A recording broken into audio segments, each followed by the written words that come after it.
there's some recipes you just know it's gonna be good. I mean, this is gonna be delicious. Ooh. Hi friends, welcome back to Friends Test Kitchen, where Gina and I scour the internet, cookbooks, and magazines to find really interesting recipes to try at home and to give you guys the lowdown if it's good, how much it costs, and if it's something that we will make again. Today we're making a recipe for pull-apart Christmas tree bread. It's yummy bread filled in with mozzarella, formed into a beautiful Christmas tree. If you're interested, the recipe will be linked below, and if you haven't subscribed, please do. You would make our day.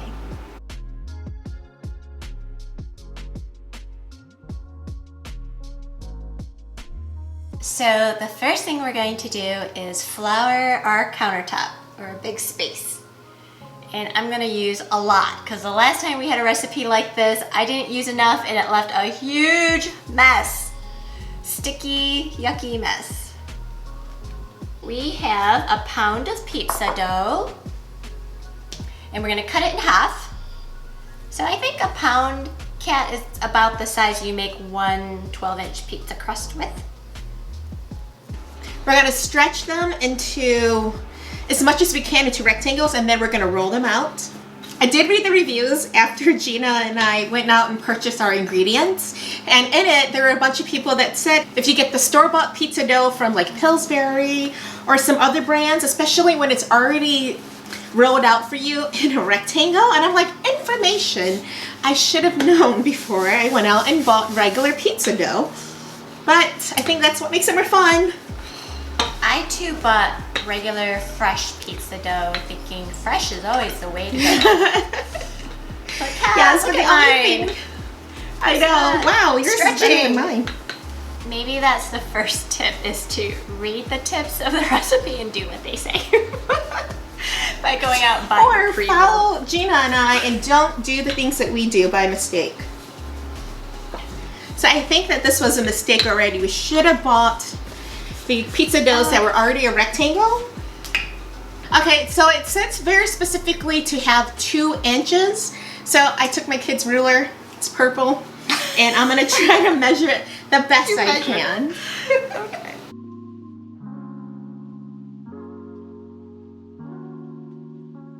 So what we're supposed to do is take 1 piece, and you're gonna take a 1-inch piece of mozzarella stick, and we're gonna put it right in the middle and start forming it into a ball. And it said that we're supposed to make it pretty tight.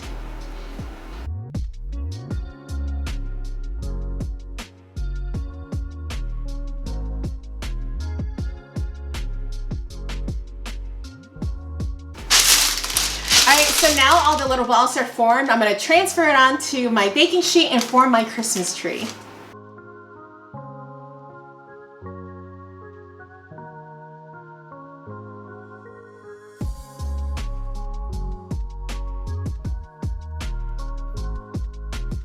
We are going to get ready to put them in the oven. So we're going to do an egg wash. So that's 1 egg with a tablespoon of water.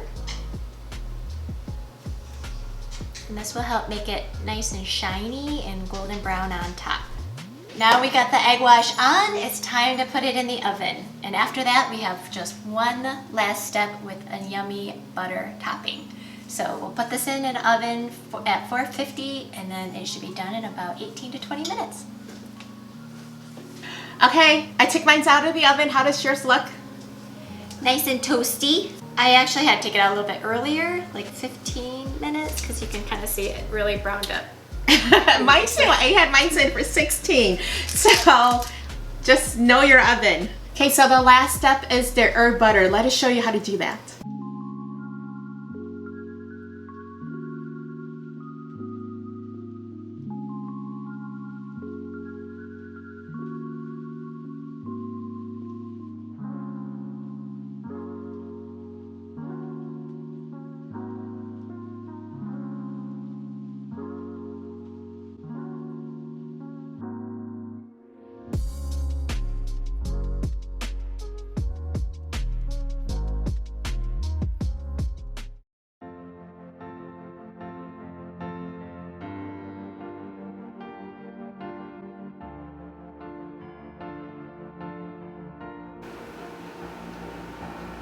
Ooh, I'm getting a cheese ball.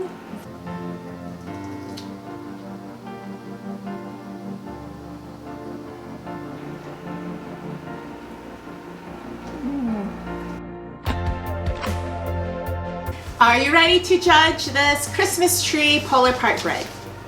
Okay, so we're gonna do ease first. How easy was this bread to make on a scale of 1 to 5? 1 being super hard, 5 being easy peasy. Ready, set, go. Yeah, so easy, oh my gosh. My kids could do this. Okay, so next, Gina, we're gonna go on taste on a scale of 1 to 5, 1 being awful, 5 being yummy yum in my tummy. Ready, set, go. A 3? Are you kidding me? What is it that you don't like? Mainly because of the pizza dough. I felt like the bread, it just didn't have a lot of flavor. So like the cheese part is good, but I felt like the bread was lacking. I'm gonna confess something because mine is super delicious. I cheated a little. Because nowhere in the recipe does it say to add salt or anything on it. It was just Parmesan cheese and the butter and the herbs. And I thought, that's not going to be good enough. So I added in garlic salt. And it is yummy. It was the right call. And I was like, oh, was that I should have told you. That's another tip, is that you need more flavoring because there's no salt component except the Parmesan, which is salty, but it's not salty enough. It doesn't give you that extra. I'm gonna sprinkle some on. Maybe the butter, it'll stick to the butter.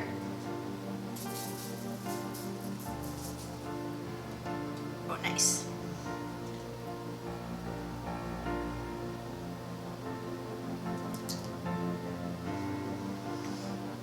Butter.